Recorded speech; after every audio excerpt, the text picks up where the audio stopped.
They say walls can't talk, but in Hollywood, some walls whisper secrets louder than red carpet rumors. These mansions aren't just odd, they're the secret diaries of fame, filled with hidden tunnels, forbidden rooms, wild obsessions, and tragedies no tabloid ever revealed. Why did so many stars go to such strange extremes to guard their privacy? Step inside these 25 bizarre celebrity homes and discover the shocking Hollywood scandals that were never meant to leave the front door. Are you ready to see what even the stars were afraid to show? Let's explore together if you dare. Gloria Swanson. Long before John F. Kennedy entered the White House, his father, Joseph P. Kennedy Sr., was rumored to have conducted a secret love affair with Hollywood icon Gloria Swanson.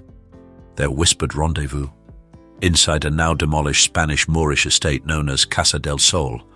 Tucked away in Beverly Hills, this dramatic mansion wasn't just a shrine to old Hollywood excess. It was, according to some biographers, the setting for a high-stakes relationship that blended passion, power, and scandal. Built in the 1920s, Casa del Sol was a masterpiece of arched doorways, vibrant tilework, and opulent detail, including a private chapel and a hidden passage leading to a secluded room. Former staff claimed Swanson used the space for confidential meetings, some of them with Kennedy himself. Their relationship, kept out of the public eye, was far from casual. Kennedy financed one of Swanson's films and allegedly tried to leverage his political connections to revive her slipping stardom. Beyond secret affairs, the house itself was a marvel.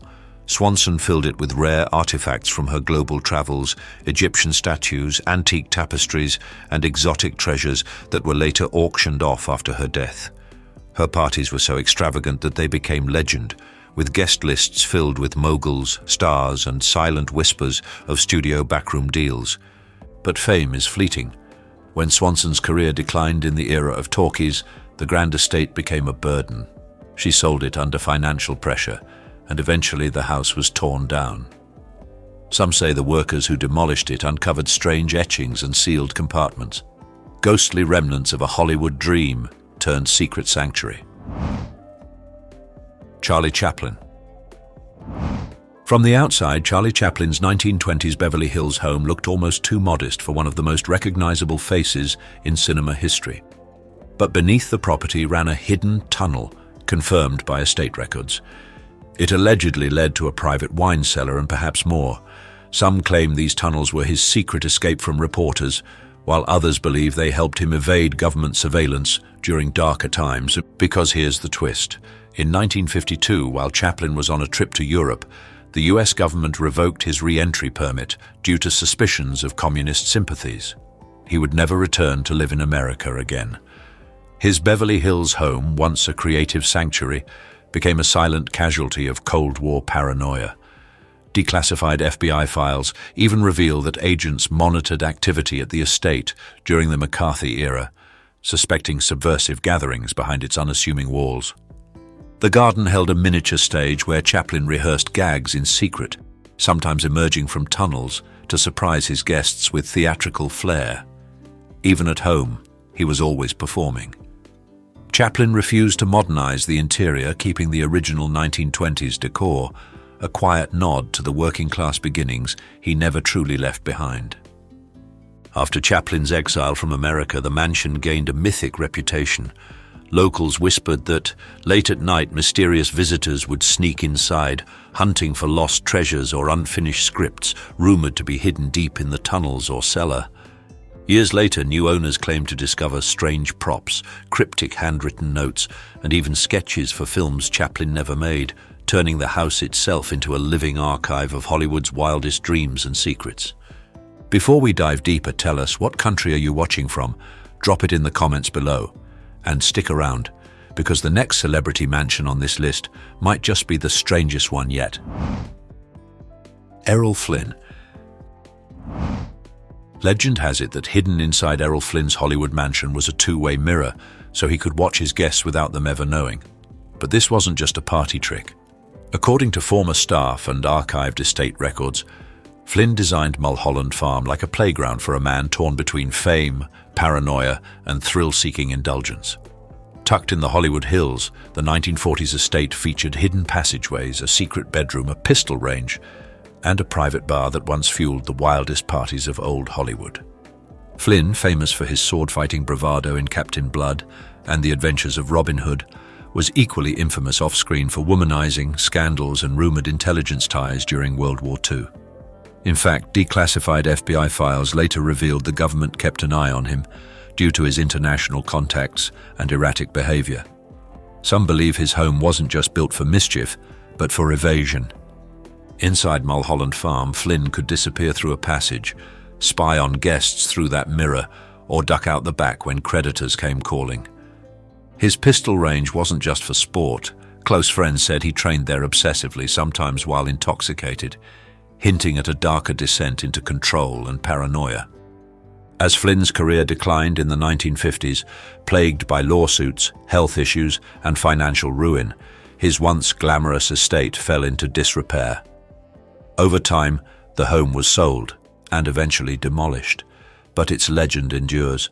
Old Hollywood buffs still whisper about the secret rooms, raucous gatherings, and the actor who watched from behind the glass. Mae West. Long after her death, residents and staff in the historic Hancock Park building have reported strange happenings, whispers in the halls, the scent of her perfume drifting in empty rooms, and even sightings of a woman in white near her old apartment. Whether fact or folklore, the stories fit perfectly with West's larger-than-life persona. Unlike her peers who vanished into Beverly Hills mansions, Mae West chose to remain in her top-floor Ravenswood apartment, a choice that itself became a quiet act of rebellion. West transformed it into a personal palace of theatrical elegance, plush white carpets, mirrored walls that shimmered like a Hollywood dream, and an atmosphere so stylized it bordered on surreal. A custom-designed, seashell-shaped bed sculpted like Venus on a cloud, where West posed for private photo shoots and entertained powerful guests. According to estate records and interviews with friends, West believed white symbolized power, purity, and eternal glamour, qualities she carefully crafted into every inch of her domain. Every corner was filled with flamboyant costumes, vintage props, and rare photographs, carefully arranged not as decor, but as artifacts in her personal museum. Visitors recalled feeling like they'd stepped into a living exhibit, one where vaudeville grit met Hollywood grandeur. To West, her apartment was not just a retreat, it was her stage, her armor, her legacy. As the decades rolled on, new stars came and went, but Mae West stayed exactly where she was. She never traded up for a mansion, she didn't need to. Ravenswood became part of her legend, quiet on the outside, unapologetically bold within. And now, even in death, her presence is said to linger. Few people know this, but inside John Barrymore's sprawling Beverly Hills estate once stood a private Shakespearean stage, complete with footlights and velvet curtains, where the legendary actor would perform Hamlet for his parrot and his monkey. John Barrymore. Welcome to Bella Vista, one of old Hollywood's most bizarre, beautiful, and heartbreaking homes. Built in the 1920s, this Gothic-style mansion wasn't just a residence. It was an extension of Barrymore's theatrical soul. A grand library lined with rare books and hidden compartments filled with manuscripts spoke to his obsession with literature. Dark wood panels, eerie lighting, and antique furnishings turned the house into something between a haunted theater and a gentleman's club for eccentrics. Barrymore, known as the Great Profile, didn't just live here, he performed here. Friends recalled late-night recitations of Macbeth in the study and spontaneous monologues on the terrace. His exotic pets, especially the monkey, who reportedly mimicked him during scenes, only added to the surreal ambiance. But as the 1930s wore on, Bella Vista became more than a home. It became a symbol of decline. Alcoholism, financial ruin, and failing health crushed Barrymore's career. The stage grew dusty. The books were sold off. In the end, he was forced to abandon the house that once echoed with sonnets and laughter. Eventually, the mansion was demolished, its secrets buried with it. After his death in 1942, Hollywood was rocked by a shocking rumor that a group of his closest friends, allegedly including Errol Flynn and W.C. Fields, stole Barrymore's corpse from the morgue and brought it back to Bella Vista, his once grand estate in Beverly Hills, to stage one final, grotesque performance in his honor. Hedy Lamarr. What if I told you that the blueprint for Wi-Fi was born not in a tech lab, but in the secret back room of a glamorous Hollywood home. Long before Silicon Valley, Hedy Lamarr, the legendary screen siren, was quietly developing technology that would change the world. Hidden behind the sleek walls of her 1940s modernist home high in the Hollywood Hills, Lamarr kept a private workshop. Most visitors never even knew it existed. While the world admired her beauty on screen, she was alone in that room, tinkering, theorizing, and ultimately co-developing frequency hopping, a concept now considered the foundation for today's Wi-Fi, Bluetooth, and GPS. Her house reflected the duality of her life, minimalist, sunlit, and elegant on the outside, sharp, complex, and revolutionary within. Beneath its polished facade was a sanctuary of invention, where she chased intellectual curiosity in a time when Hollywood demanded silence from smart women. She rarely invited anyone inside her lab, not even close friends. Rumors swirled among studio insiders, but few dared ask what really went on behind those doors. And when her invention was submitted to the US military during World War II, it was dismissed. She was told to stick to selling war bonds instead. Hollywood never saw the lab. America never saw the mind. Not then. Today, Lamarr's home no longer stands, but its legend grows.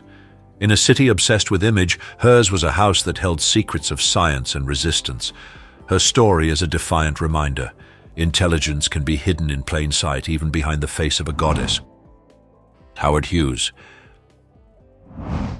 Few people know this, but at the height of his isolation, Howard Hughes refused to allow anyone into certain rooms of his mansion, even cleaning staff. He would leave written instructions, detailed down to how many tissues were allowed in a drawer, slipped under locked doors, fearing contamination from the outside world. That was the reality inside Hughes's Beverly Hills estate, a technological palace turned paranoid labyrinth. Purchased in the 1920s, the home sat behind towering walls and a fortress of dense foliage, ensuring total privacy for a man who would become one of the most brilliant, powerful, and tragically reclusive figures in Hollywood history. Inside, the decor was a reflection of his dual identity, sleek luxury paired with cutting-edge innovation. Hughes installed his own private airstrip on the property so he could take off and land without ever interacting with the outside world. As his fears and eccentricities deepened, he added hidden rooms, false walls, and secret passageways, so elaborate that staff reportedly got lost in them. He micromanaged every element: the angle of a chair, the direction of sunlight, even the exact temperature of individual rooms. Staff whispered about how he stored his own urine in jars, refused to touch doorknobs, and watched movies on repeat for hours, sometimes naked and surrounded by Kleenex boxes. By the 1940s and 50s, the estate was no longer a glamorous retreat, but a self-imposed prison. And when Hughes died in 1976, the mansion was eventually demolished, but its eerie legacy lingered. James Dean. Few fans realize this, but its infamous Porsche 550 Spider, nicknamed Little Bastard, wasn't just stored in a showroom or studio lot. It sat quietly in the modest garage of a small Sherman Oaks bungalow, the same bungalow where he spent his final nights before the crash that ended everything. From the outside, the house looked utterly unremarkable. No red carpet, no velvet ropes, just a quiet rental home tucked away from the Hollywood spotlight. But inside, it told a different story, one of a restless genius trying to slow down.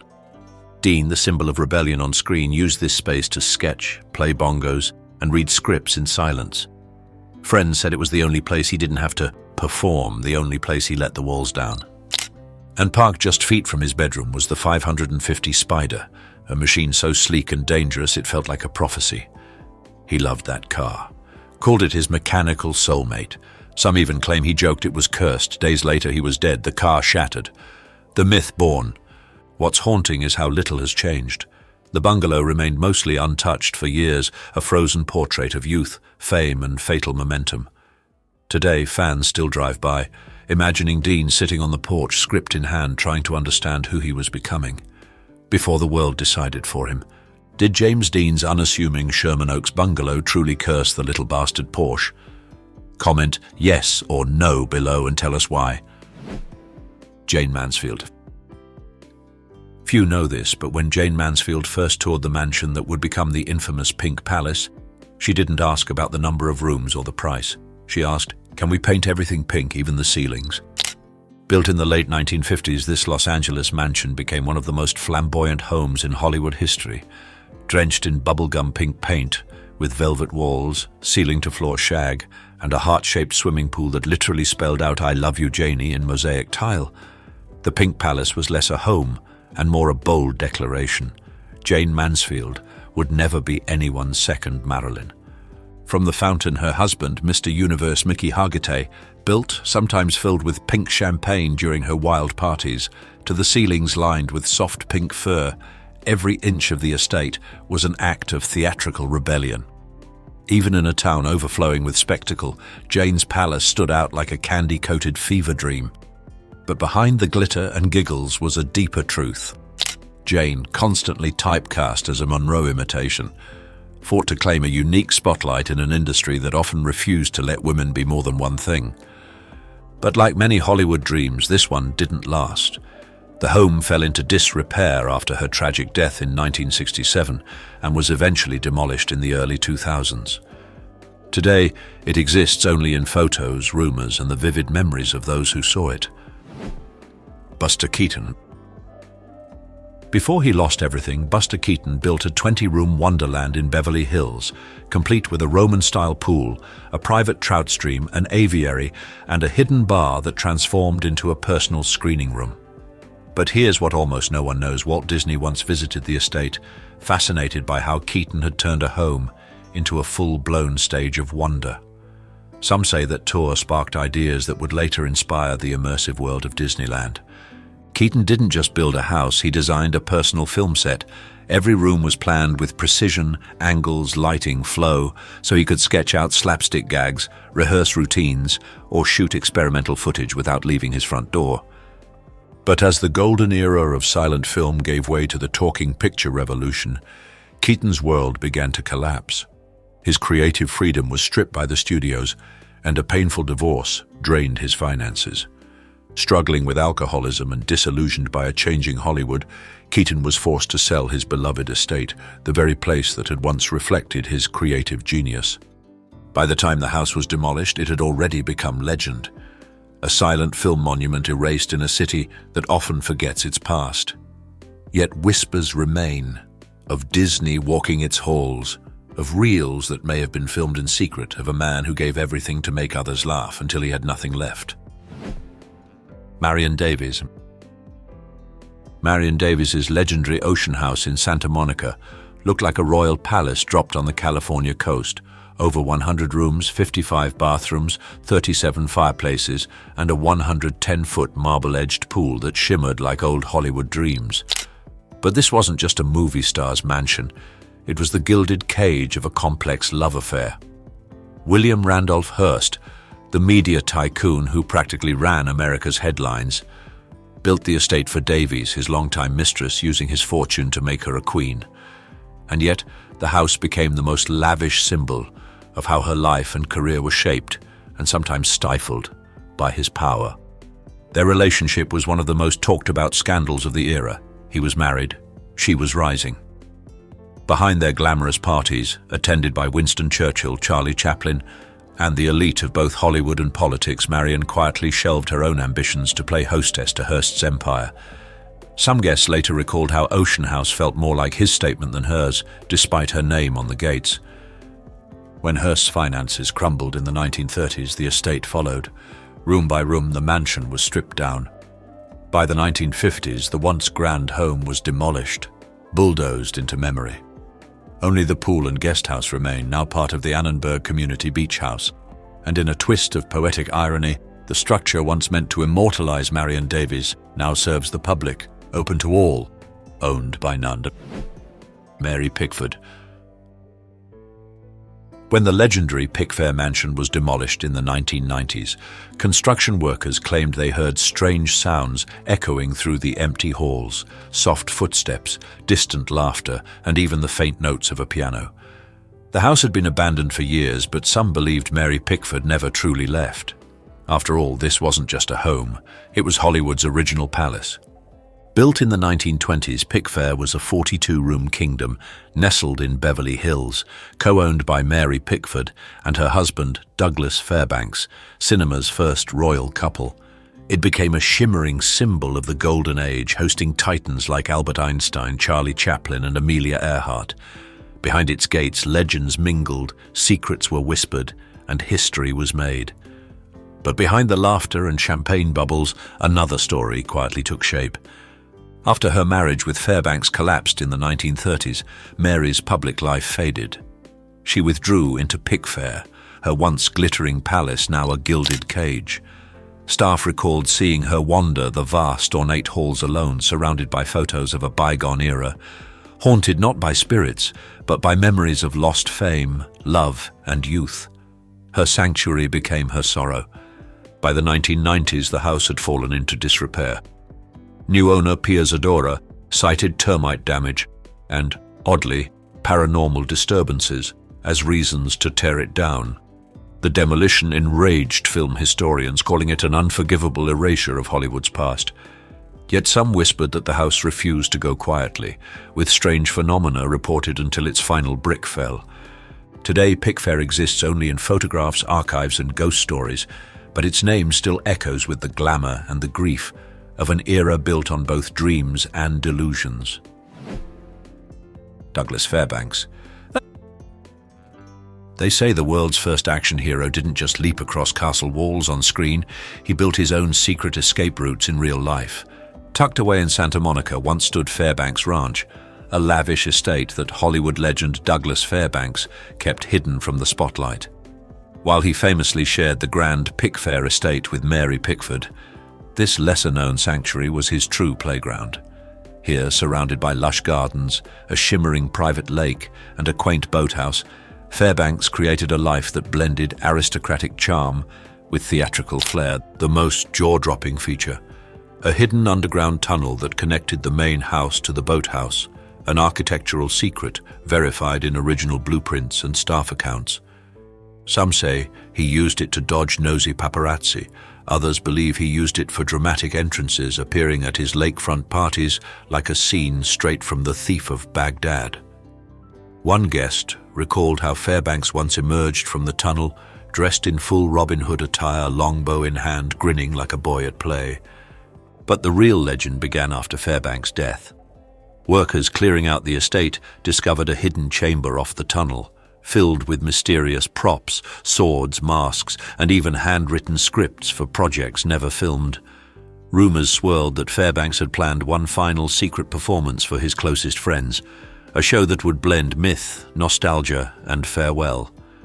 Some of these rare items would later surface at private auctions, authenticated as belonging to the swashbuckler himself, adding a layer of mystery to the estate's legacy. A true sportsman, he built a private gym and tennis court where Hollywood's elite came to sweat, spar, and gossip. But as his marriage crumbled and the silver screen began to outgrow his brand of silent swashbuckling, Fairbanks retreated into the quiet beauty of this estate. Away from public adoration, he found something rare for a man who lived in constant motion, stillness. Eventually, the land was sold and subdivided, and Fairbanks Ranch faded from maps. But its legend remains. A hidden tunnel, a private lake, and the echoes of a man who turned fantasy into reality, not just on screen but in stone and soil. Because YouTube will prioritize interactive videos, please comment OK if you find this video interesting. Thank you. Alla Nazimova. The Garden of Allah, created by silent film star and Russian-born trailblazer Alla Nazimova. More than just a mansion, this was her grand experiment, a private, free-thinking oasis in the middle of a judgmental town. And beneath its artistic glow were whispers of forbidden affairs, secret trysts, and private salons that defied every moral code of 1920s Hollywood. Some even believe the garden was one of the earliest covert havens for LGBTQ+ figures in the industry, operating behind the safety of heavy curtains and whispered passwords. Nazimova bought the estate in the 1910s and transformed it into a utopian refuge for artists who didn't fit Hollywood's tight mold.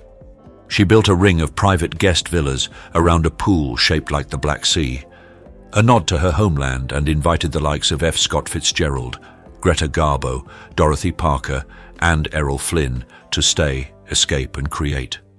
Here, the champagne flowed, the rules faded, and the minds that shaped American culture were allowed to exist uncensored. But utopias are fragile. As her fame waned and financial troubles mounted, Nazimova was forced to sell her dream. The estate became a hotel, still wild, still infamous, but gradually commercialized. By the 1950s, the entire garden of Alla was demolished, replaced by a bland strip mall that still stands today. Now, thousands pass the spot without ever knowing that once, just beneath their feet, Hollywood's misfits built a world of freedom, artistry, and defiance. Clark Gable. Few fans know this. After the tragic death of his wife, actress Carole Lombard, in a plane crash in 1942, Clark Gable vanished from public life. But he didn't disappear into drugs, scandals, or the Hollywood party circuit. He disappeared into dirt roads, stables, and the silent comfort of a modest ranch tucked deep in the San Fernando Valley. To outsiders, it looked like a farm, but to Gable, it was a personal sanctuary where he could grieve in peace, far from cameras, far from questions. Built in the 1930s, the ranch was quiet, earthy, and real. No marble columns or gold-plated gates, just open fields, stables, and a small cottage where Gable reportedly spent evenings reading, memorizing scripts, or simply sitting in silence. Locals whispered of seeing him walking alone at dusk, eyes on the horizon, chasing something he'd lost in the sky over Nevada. Instead of hosting lavish galas, Gable threw humble barbecues for close friends, offering beer and steaks under the stars. Here he wasn't Rhett Butler, he was just Clark, wounded, private, human. Over time, the Encino Hills changed, development swallowed the ranch, the land was divided, the trails paved over. But to those who know the story, Gable's hidden retreat still lives on, not in real estate, but in legend. Cary Grant. His Beverly Hills hideaway, nestled quietly behind high hedges and understated gates, wasn't a grand estate fit for Hollywood royalty. It was a refuge, and inside that refuge, Grant began one of the most controversial personal experiments in Golden Age Hollywood, guided LSD therapy.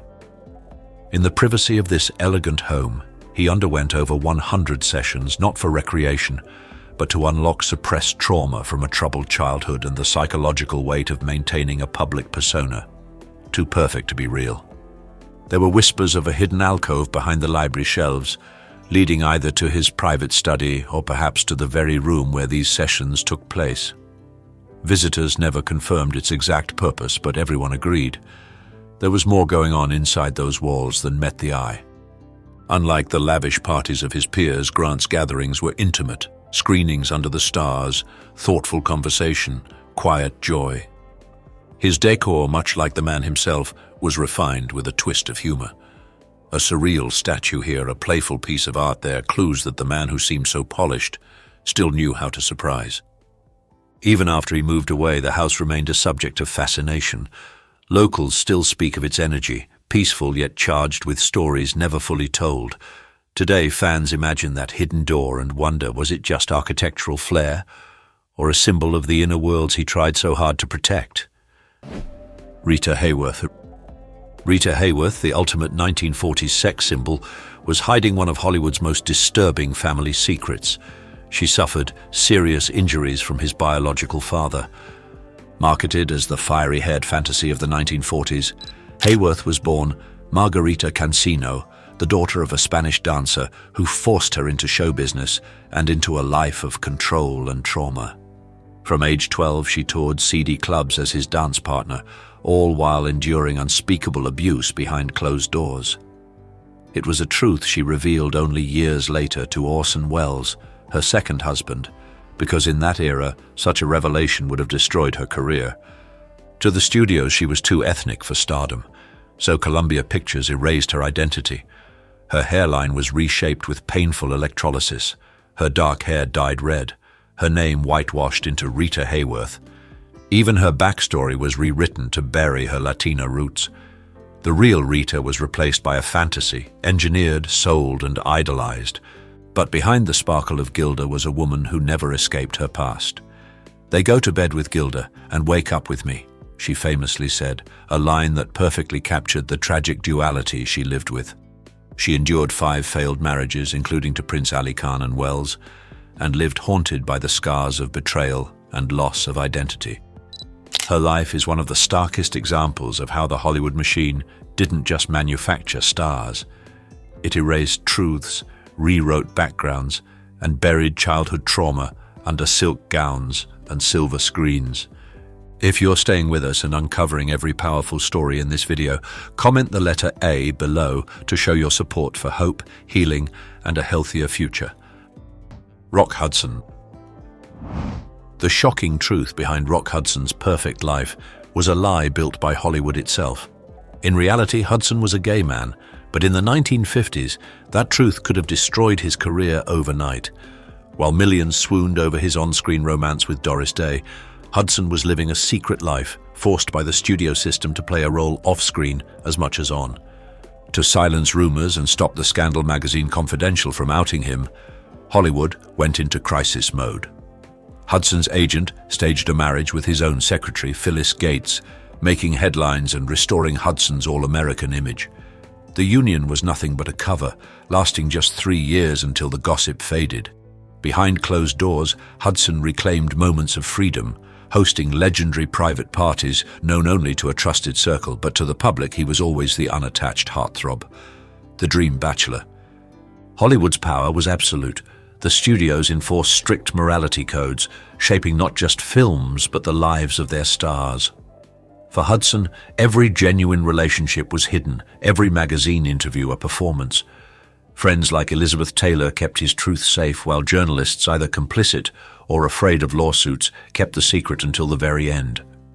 The mask finally slipped in 1985 when Hudson's battle with AIDS forced his story into the headlines, shattering the illusion Hollywood had spent decades building. Suddenly, the public was forced to confront the hidden pain behind the glamour, and Hudson's death became a turning point, exposing the cost of living a double life in a ruthless industry. Ingrid Bergman. The secret Hollywood didn't want you to know. Ingrid Bergman, America's cinematic symbol of innocence, was cast into exile for daring to follow her heart. At the height of her fame in the 1940s, Bergman was the living embodiment of virtue, praised for her roles in The Bells of St. Mary's and Casablanca. Audiences believed she was as pure off-screen as on, a beacon of morality in a city built on illusion. But behind closed doors, a forbidden love was about to shatter everything. In 1949, while still married, Bergman traveled to Italy and began a passionate affair with director Roberto Rossellini. When she became pregnant, the revelation stunned the world. Overnight, Hollywood's golden girl became public enemy number 1, a powerful influence for evil, thundered Senator Edwin C. Johnson from the U.S. Senate floor. Churches demanded boycotts. Fan mail turned venomous. The studio system, fearing for its wholesome brand, did nothing to protect her. The punishment was swift. Bergman was shunned, blacklisted, and forced into exile from Hollywood for 7 long years. Meanwhile, male stars who committed similar transgressions continued working with impunity, exposing the brutal double standard at the heart of the industry. Bergman rebuilt her life in Europe, marrying Rossellini and raising 3 children, one of whom, Isabella Rossellini, would herself become a celebrated actress. But the scars of public humiliation ran deep. She was condemned not for breaking the law, but for defying the manufactured image crafted by studios and upheld by society's rigid moral codes. Her eventual return in Anastasia marked a rare Hollywood redemption. The ovation she received at the 1959 Oscars showed that the industry was finally ready to forgive, but the lesson remained. In Hollywood, the real crime was exposing the lie behind the legend. Bergman's story is a stark reminder of the heavy price stars paid for living authentically in a world that demanded perfection at any cost. Clark Gable and Loretta Young. In 1935, at the peak of their fame, Clark Gable and Loretta Young's brief affair during the Call of the Wild led to an unplanned pregnancy. For a devout Catholic like Young and a married superstar like Gable, public exposure meant professional ruin.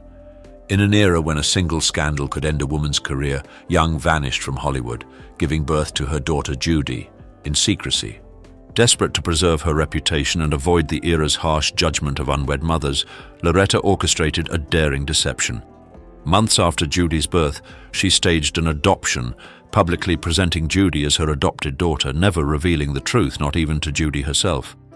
Gable, for his part, never acknowledged his child and continued his life as Hollywood's golden icon. Judy Lewis grew up surrounded by whispers and speculation, even noticing her own striking resemblance to Gable. When she confronted her mother, Loretta indignantly denied the rumors, compounding Judy's confusion and pain.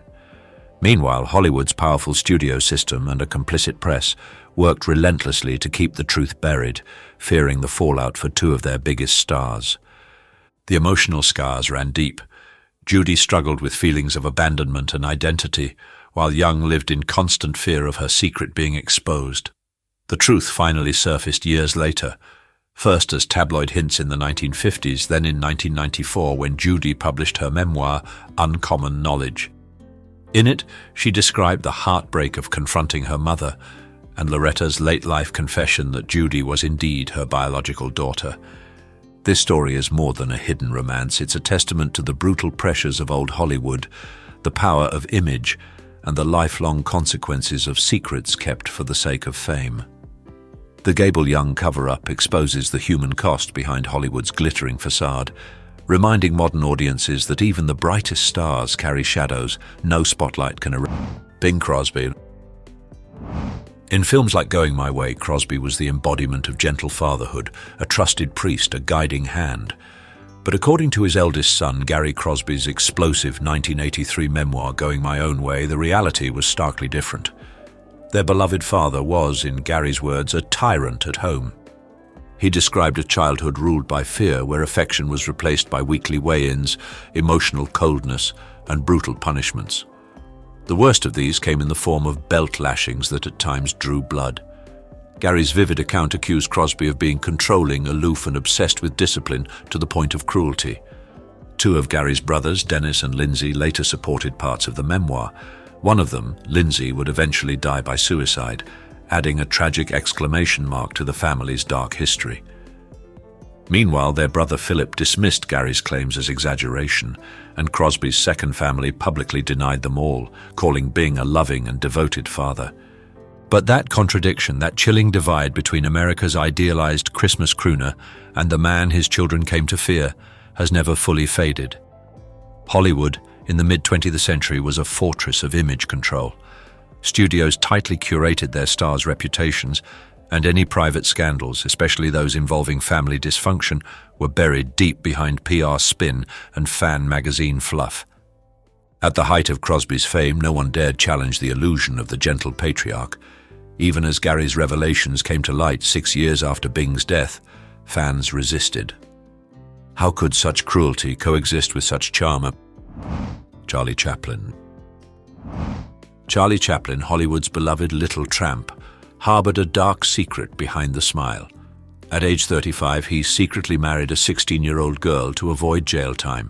In 1924, rising starlet Lita Grey was cast in The Gold Rush, but when she became pregnant, the silent film icon panicked. Under California law, his relationship with her wasn't just scandalous, it was criminal. Rather than face charges, Chaplin arranged a rushed, hush-hush wedding across the border in Mexico. But the union wasn't built on love. According to Gray's explosive divorce filings years later, Chaplin had initially pressured her to terminate the pregnancy illegally. When she refused, marriage became the only escape plan. They had 2 sons in quick succession, but their home life was a far cry from cinematic charm. Chaplin's alleged infidelity, emotional cruelty, and controlling behavior tore the relationship apart. In 1927, Gray filed a bombshell 50-page divorce complaint, exposing humiliating private details that made front-page news and shook Hollywood's elite. But the studio system moved fast. Publicists scrambled to spin the story as a misunderstood romance. Chaplin's age and power were softened in the press. The narrative was reshaped to protect his image, not the girl who had been thrust into adulthood under immense pressure. Behind the scenes, this wasn't a one-off. Chaplin's troubling pattern of pursuing very young women spanned decades, but was whitewashed in biographies and buried in studio-approved histories.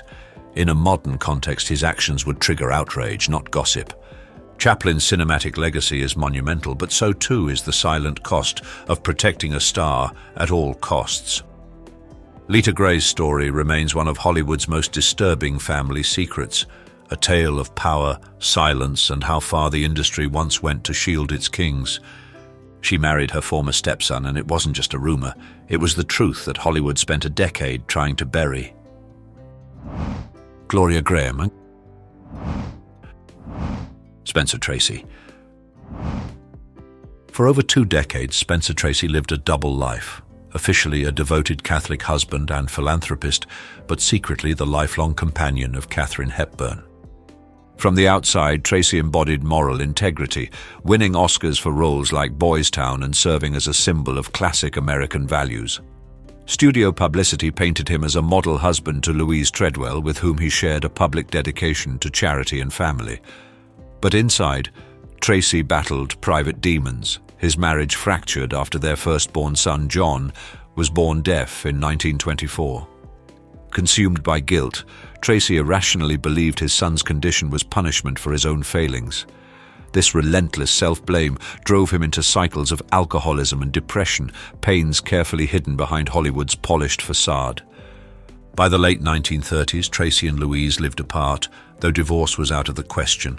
His Catholic faith and the intense pressure of Hollywood's moral standards kept them tied together on paper. Then in 1941, Tracy found love and solace with Katharine Hepburn. Their passionate relationship lasted 26 years, but was forced into secrecy. Tracy refused to divorce Louise, and Hepburn accepted her role in the shadows, living a separate life and never demanding public recognition. For decades, MGM's publicity machine worked overtime to shield this unconventional arrangement from public view. Fan magazines repeated the myth: Tracy, the upright family man; Hepburn, just a loyal friend. Hollywood's unwritten rules, guided by religious tradition and studio control, demanded the truth stay buried. Even as those close to the couple understood the reality, audiences were kept in the dark until after Tracy's death in 1967, when Hepburn at last broke her silence, speaking of a love that survived behind locked doors. Joan Crawford. Christina Crawford's 1978 memoir, Mommy Dearest, pulled back the velvet curtain on Joan's home life, describing not a loving matriarch, but a woman haunted by rage, perfectionism, and control. The world was stunned as Christina alleged years of cruelty, vicious beatings, terrifying punishments, and psychological torment, summed up in the infamous "no wire hangers" outburst that became a pop culture legend. The contradictions couldn't be starker.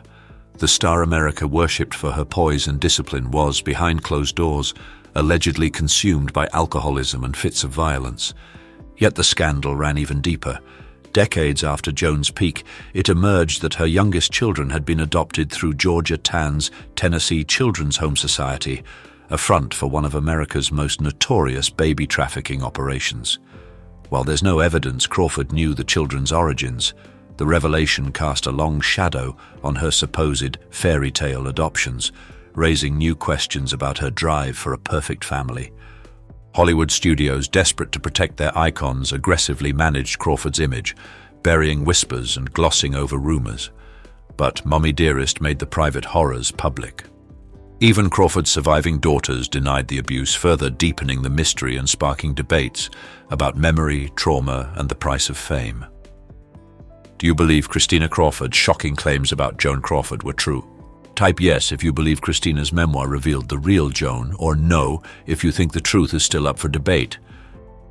Gloria Graham, the seductive screen siren of film noir, known for The Big Heat and her Oscar-winning role in The Bad and the Beautiful, carried a family secret so explosive it ultimately destroyed her career.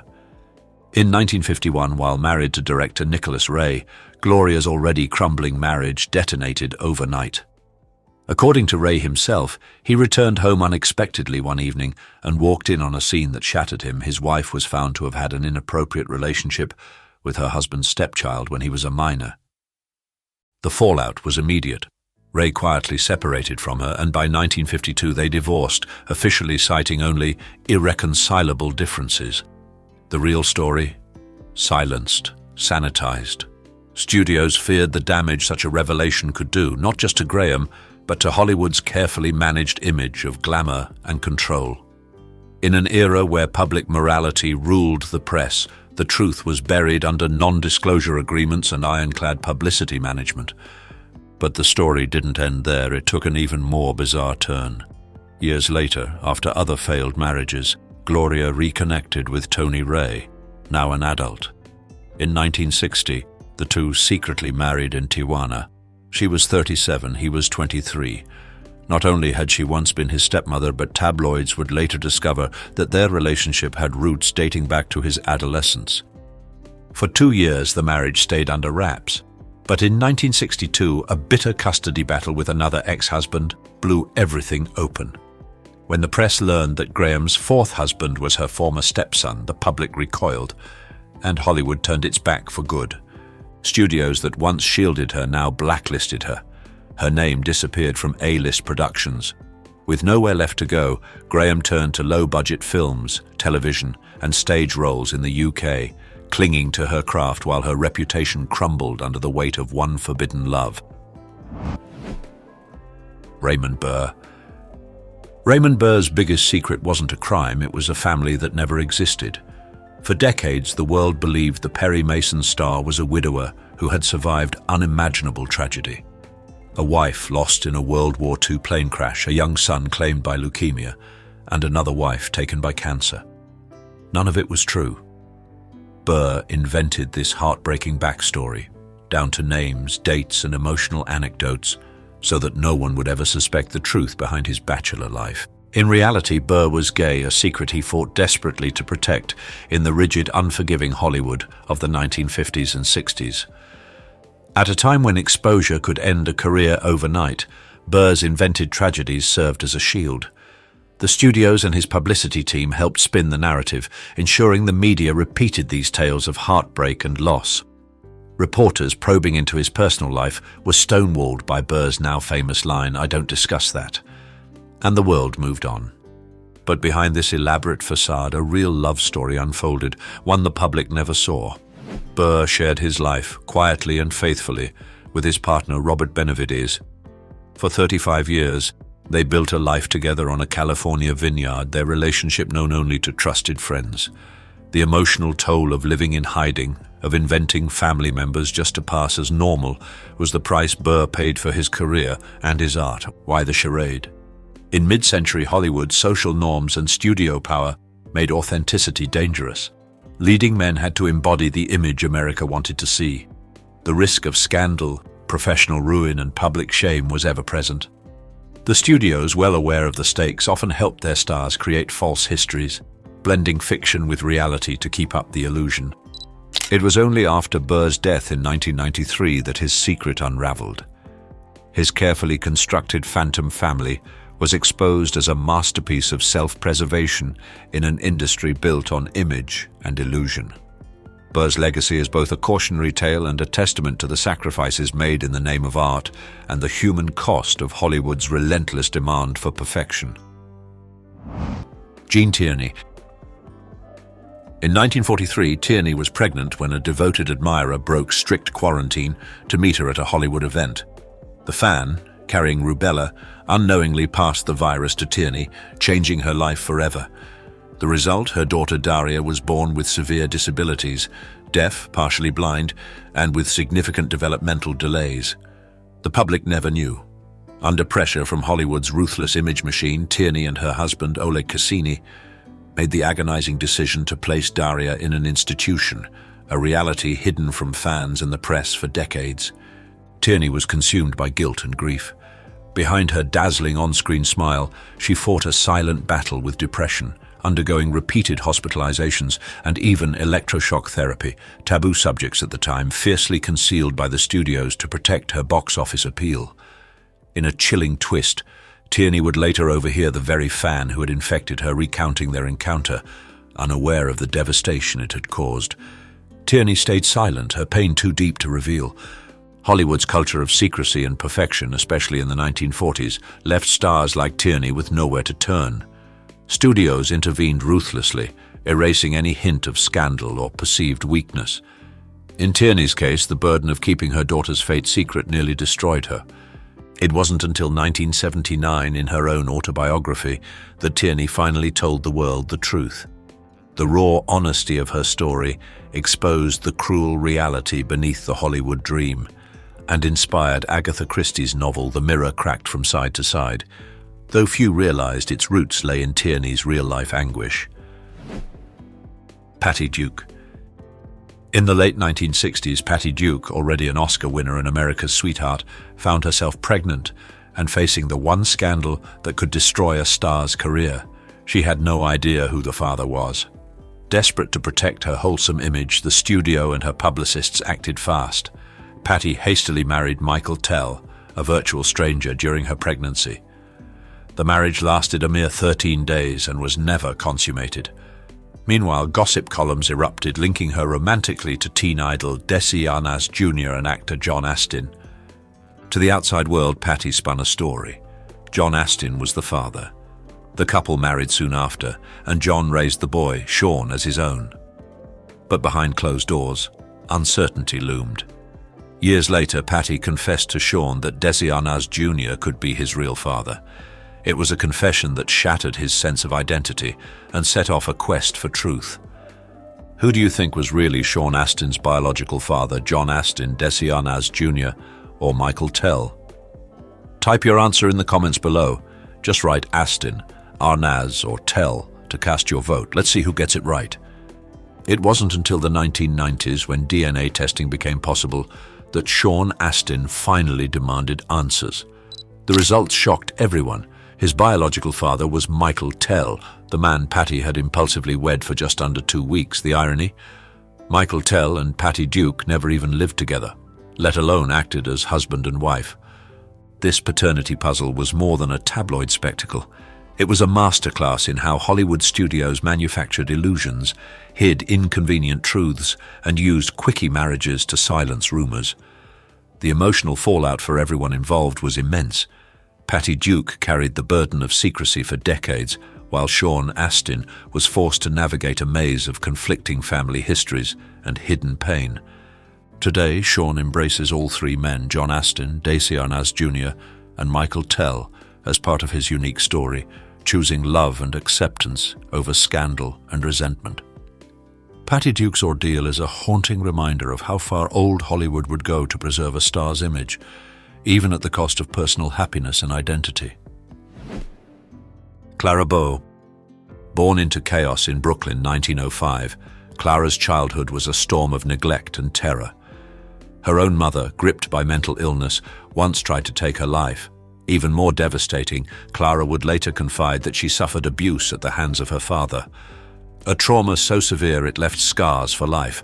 Hollywood's spin machine went into overdrive, erasing all traces of her tragic upbringing. To the public, she was the life of the party, but away from the cameras, Clara wrestled with crippling anxiety, insomnia, and emotional pain that never faded. Studio bosses enforced the double life, terrified that the truth could destroy both her career and the era's carefully maintained illusions of glamour. As the pressures mounted, her mental health crumbled. At just 28, Clara vanished from the silver screen, her career cut short by wounds Hollywood refused to acknowledge. Only decades later, as biographers dug deeper, did the world finally confront the heartbreaking truth. Behind the laughter and allure was a survivor, forced to hide unimaginable suffering for the sake of fame. Clara Bow became a roaring 1920s icon, a symbol of youthful rebellion and effortless charm. But the dazzling flapper persona was a fabrication, carefully constructed by the Hollywood studios to hide a reality almost too painful to imagine. Jack Nicholson. Jack Nicholson's entire childhood was built on a single seismic lie. For 37 years, Hollywood's ultimate rebel had no idea that the woman he called his sister was, in fact, his real mother, and the woman he called Mom was actually his grandmother. The truth only surfaced in 1974, when a Time magazine reporter uncovered birth records that revealed the family's elaborate deception. Decades earlier, in 1936, 18-year-old June Nicholson became pregnant out of wedlock, a scandalous situation in conservative Catholic New Jersey. To protect June from shame and ruin, her mother, Ethel May, orchestrated a secret so airtight that even Jack was fooled. Ethel raised baby Jack as her own son, while June became the older sister, often away chasing her own dreams as a showgirl. Their web of silence ran so deep that not even other relatives dared to break it. Nicholson grew up idolizing his big sister, never suspecting the truth. By the time the real story surfaced, both women were gone, leaving Jack to process his new identity alone under the world's spotlight. Despite the shock, Nicholson took it in stride, famously remarking, "It's a pretty dramatic event, but it wasn't what I'd call traumatizing. It's almost like something out of a soap opera." His cool reaction masked a darker reality. Even Hollywood legends weren't immune to the crushing stigma of unwed motherhood that haunted mid-century America. Families would rewrite their own histories just to protect their reputation. Nicholson's story remains one of the most bizarre and revealing family secrets in Hollywood history, a living reminder of how far people would go to preserve the image demanded by society, and how the echoes of those secrets can shape a star's entire life. Lon Chaney Sr. Lon Chaney Sr. rose to silent film superstardom with a hidden legacy. Both of his parents were deaf, a fact he kept fiercely guarded from Hollywood and even those closest to him. Behind every haunting transformation in The Phantom of the Opera or The Hunchback of Notre Dame was a childhood shaped by silence and secret struggle. Growing up in the late 1800s, Chaney lived in a world where disabilities were shrouded in stigma and often met with cruelty or pity. To shield his family from ridicule, he concealed his parents' deafness from the public and even from his own wife until she met them face to face. This silence wasn't just a family matter, it was a shield against an unforgiving society and a ruthless industry that could destroy careers with a single rumor. Yet this secret was the source of his artistic superpower. Raised in a home where sign language and gesture were the only way to communicate, Chaney mastered the art of conveying emotion without a single word. These skills, forged in childhood, became the foundation of his legendary performances. Every subtle glance, every twisted grimace, Chaney's entire career was a tribute to the world of expression he learned at home. But the cost of secrecy was personal. When his first wife, Cleaver Creighton, finally learned the truth about his parents, their marriage began to unravel. Her reaction exposing just how deeply ingrained society's prejudices were. Chaney's refusal to speak openly about his family reveals not only the pressures of his time, but also the pain and isolation behind the Hollywood mask. Merle Oberon. The world was told Merle Oberon was a white aristocrat from Tasmania. The truth? She was born in Bombay, India, the daughter of a 12-year-old Anglo-Indian girl and her British employer, a reality so explosive it could have destroyed her career overnight. From the moment she entered Hollywood, Oberon's life was a tightly woven web of secrets. Behind her on-screen glamour in Wuthering Heights, she carried the crushing burden of a concealed past. To protect her from a society gripped by racism and rigid moral codes, Merle was raised to believe her grandmother was her mother and her real mother was her sister. The grim circumstances of her birth were erased from every script and biography. Hollywood studios seized the opportunity, fabricating a background that placed her in Tasmania, deliberately choosing a location where records had burned, making the truth impossible to trace. As Merle's fame soared, so did her fear of exposure. She underwent painful skin treatments, carefully arranged lighting, and kept even her closest family in the dark. This was not mere vanity, but survival. In an era when mixed-race ancestry spelled professional ruin, the stakes were nothing less than total erasure from the industry she loved. The emotional toll was immense. Oberon lived in constant vigilance, sacrificing her identity for the spotlight. Her tragic secret wasn't publicly confirmed until decades after her death, when researchers finally uncovered her Indian birth certificate. Merle Oberon's legacy is more than her breathtaking performances. It's a haunting reminder of the silent sacrifices demanded by Hollywood's obsession with image. Her story exposes the hidden cost of fame and challenges audiences today to rethink what lies beneath the surface of every carefully constructed legend. Every mansion we've explored tonight reveals a hidden chapter of Hollywood's strangest legends, where dreams, scandals, and tragedy echo behind locked doors. These homes are more than just architecture. They're living proof that the pursuit of fame often leaves behind haunted secrets and broken hearts. What lesson do you take from these astonishing stories? Share your thoughts below. If you crave more Hollywood mysteries and shocking true stories, hit like, subscribe to Iconic Inside, and ring the bell so you never miss the secrets hiding behind Hollywood's golden gates. Check out our past videos for even more jaw-dropping revelations.